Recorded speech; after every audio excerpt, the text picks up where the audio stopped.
Terima kasih pemirsa, Anda masih bersama kami di obrolan Karibosi Makassar. Dahulu ke Pak Akabil Lando KS terkait dengan street crime di Kota Makassar. Kasus-kasus apa saja Pak yang sedang berkembang saat ini? Ya, sama ini disampaikan Pak Prof tadi bahwa Copenhagen saja kota aman dunia, tapi ada juga kejahatan jalanan. Ya, seperti itu juga Kota Makassar. Tapi memang akhir-akhir awal-awal Januari lah 2022 memang marak itu peredaran kelompokan. Tapi sekarang sudah anggap hampir tidak ada.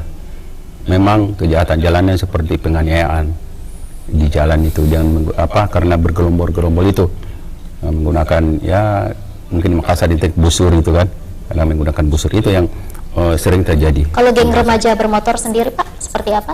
Ya memang ada, tapi bukan setiap waktu, dan kita selalu meningkatkan upaya pencegahan. Kami preventif itu sama Prof sampaikan, setiap waktu kita melakukan upaya pencegahan dengan berpatroli skala besar ke tempat-tempat yang dinilai rawan dan disesuaikan dengan jam-jam rawan. Kita tidak memberikan peluang kepada setiap orang yang berniat melakukan kejahatan, dan kita memang ada istilah menghindari bertemunya N dan K, niat dan kesempatan.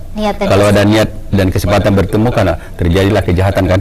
Jadi kita berupaya terutama menjaga ini wilayah aglomerasi gitu ya. Jadi kita selalu melakukan razia terutama di batas-batas kota, karena kita antisipasi, karena di Makassar ini sudah sedikit sekali orang-orang, anak-anak Makassar itu melakukan kejahatan, tapi kadang-kadang orang dari luar kota. Ya seperti itu. Kita harapannya masyarakat semua berperan. Seperti Pak Prof bilang bahwa kita aparat penegak hukum tidak mampu mandiri untuk menjaga keamanan tanpa bantuan dari masyarakat. Oke, jadi setiap saat dilakukan razia, kemudian patroli, dan baru-baru ini juga ada kejadian pesta miras yang dilakukan oleh remaja-remaja ya Pak ya? Ya, benar, malam minggu ya, tanggal 15. Memang ada 77 orang kita amankan karena sedang pesta miras di satu area di wilayah, satu kecamatan di wilayah Makassar bagian selatan. Dan kita memang kembalikan, tapi sebelumnya kita bina, kita berikan pengertian, membuat pernyataan tidak mengulang lagi, dan kita hadirkan orang tua untuk menyaksikan bahwa hanya ada di antara, kalau kita lihat di media itu kan ada orang tua yang menangis dan menyesal dan berterima kasih, ternyata baru tahu bahwa kelakuan anaknya seperti itu. Malah ada pejabat RW kan dengan pernyataan bahwa saya pun kecolongan. Saya pejabat RW selalu mengedukasi warga, mengingatkan warga, ternyata anak saya sendiri yang melakukan itu. Dan itu memang didominasi oleh anak-anak Pak? Iya, atau remaja? Iya, paling banyak umur di bawah umur ya. Oke, baik, saya ke Pak Profesor Heri Tahir terkait dengan apa yang disampaikan oleh Bapak Lando KS terkait dengan memang didominasi oleh remaja Pak. Apakah memang karena ini disebabkan karena kurangnya ruang-ruang ekspresi atau seperti apa Pak? Ya, saya kira itu termasuk bahwa dengan suasana kota yang kredit, sudah hampir tidak ada lagi ruang-ruang bagi anak-anak kita untuk berekspresi, sehingga dia mengaktualisasikan dirinya di jalanan. Ya, saya kira ini yang memang harus menjadi perhatian. Tadi saya katakan bahwa sebenarnya dalam mengatasi persoalan-persoalan ini bukan pendekatan final juga ya selalu dilakukan, tapi non final. Misalnya kalau kita melihat di beberapa daerah yang memang lebih mengedepankan pendekatan-pendekatan sosial, bagaimana pemenuhan kebutuhan dasar dari anak-anak kita, dan juga memang yang perlu diperhatikan masalah yang kita hadapi sekarang ini, munculnya ATS ya. ATS itu anak tidak sekolah, dan inilah kira-kira persoalan-persoalan ini juga yang memang harus menjadi atensi bagi kita. Anak-anak tidak sekolah ini ya otomatis tidak akan tidak mendapatkan teman-teman yang tentunya bisa mengarahkan ke hal-hal yang positif ya. Sama-sama, karena secara klasik bahwa kejahatan itu muncul juga karena adanya faktor pengangguran. Ya, itu secara klasik menganggur, tidak ada kegiatan yang positif, akhirnya dia mudah sekali untuk terprovokasi.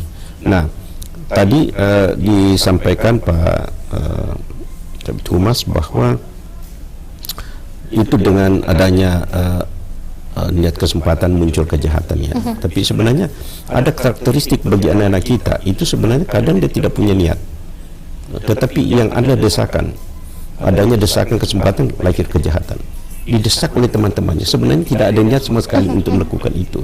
Ya memang secara klasik selalu dikatakan ada niat kesempatan kejahatan, tapi sebenarnya untuk anak-anak ini kadang sama sekali tidak ada niat, tapi karena ada desakan dari teman-temannya sehingga dia harus melakukan itu. Berarti faktor lingkungan juga sangat berpengaruh, Prof? Sangat berpengaruh. Makanya dalam teori lingkungan dikatakan lingkungan lebih bertanggung jawab daripada diri saya sendiri. Begitu pengaruh ya lingkungan milieu itu terhadap munculnya kejahatan-kejahatan, terutama anak-anak kita yang merugikan anak kita. Terkait dengan regulasi hukumnya sendiri, Prof, ini kan anak-anak di bawah umur, seperti apa kemudian?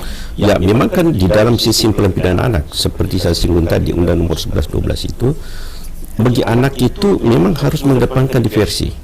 Artinya dengan pendekatan restorasi ya, bagaimana melakukan, jangan sampai diupayakan anak itu jangan sampai di pengadilan ya, karena kalau sampai di pengadilan itu mungkin lebih parah. Tapi ini kan yang kadang muncul persoalan terkesan dengan adanya restorasi pendekatan diversi itu cenderung tidak memberikan efek jerah ya, efek jerah. Karena pengalaman saya sudah melakukan penelitian, saya masuk di lembaga masyarakatan, saya mengumpulkan 40 orang anak di bawah umur ya, itu anak di bawah umur semua. Itu menunjukkan bahwa ada tindakan diversi yang tidak berhasil. Karena diversi itu memang harus dengan pendekatan restorasi, korban dan pelaku itu kan harus sepakat untuk berdamai. Tapi banyak juga yang tidak sampai gagal ya. Jadi diversinya, pendekatan restorasinya itu gagal sehingga dia sampai di pengadilan. Juga memang dalam undang-undang sistem pidana anak itu kan dikatakan tindak pidana yang tindak pidana yang dapat diancam 7 tahun ke atas itu tidak wajib diversi. Artinya kalau dia sudah melakukan tindak pidana yang diancam pidana 7 tahun ke atas, itu menunjukkan bahwa tindak pidana sudah serius ya, sudah serius, dan itu tidak ada kewajiban diversi lagi ya. Baik, itu pandangan dari kriminolog. Saya ke Pak Kasubag Humas terkait dengan apa yang disampaikan bahwa memang untuk regulasi hukumnya agak sulit di sini, Pak, karena anak-anak di bawah umur. Seperti apa kemudian dari regulasi hukum dari kepolisian, seperti apa?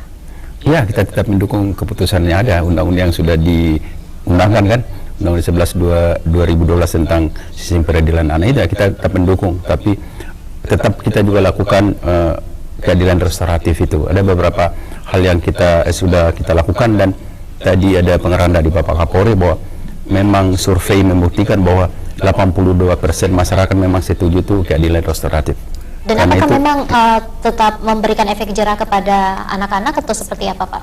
Itu tadi Pak Prof sudah melakukan penelitian bahwa tidak selamanya. Tidak selamanya baik, ya kan? Karena itu mungkin kadang-kadang mereka juga malah mengatakan bahwa gampang, ya kan? Gampang, kita ulangi lagi karena bisa dikeluarkan gitu ya. Jadi, tapi kita tetap mengacu pada ketentuan yang sudah ada. Kan? Oke, jadi setuju dan sepakat dengan memang yang terjadi di lapangan juga seperti itu, Pak, ya?